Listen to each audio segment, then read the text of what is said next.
গ্রিসের মধ্যাঞ্চলে ছড়িয়ে পড়েছে ভেড়ার মারাত্মক সংক্রামক রোগ শিপপক্স। এতে একের পর এক খামার বন্ধ হয়ে যাচ্ছে, ধসে পড়ছে দুধ ও ফেটা চিজের উৎপাদন। থেসালি অঞ্চলের কিলেলার একজন খামারি জর্জোস তাসিওলিস চোখের পানি ধরে রাখতে পারেন না। মাত্র কয়েক সপ্তাহ আগেই নিধন করা হয়েছে তার ৯০০টি ভেড়া। পাশের জমিতে পুঁতে ফেলা হয়েছে পশুগুলো।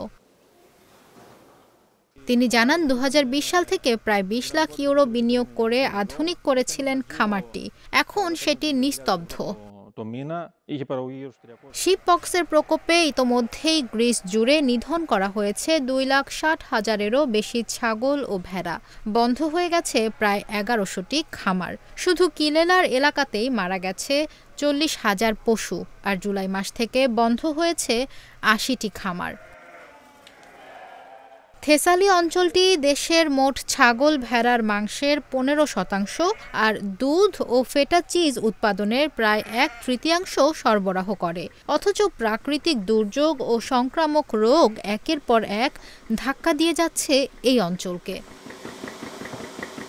সরকার জরুরি পদক্ষেপ হিসেবে ১০ দিনের জন্য পশু ডাক্তার ও জীবাণুমুক্তকরণ টিম পাঠিয়েছে, কিন্তু খামারিদের অভিযোগ পদক্ষেপ এসেছে অনেক দেরিতে।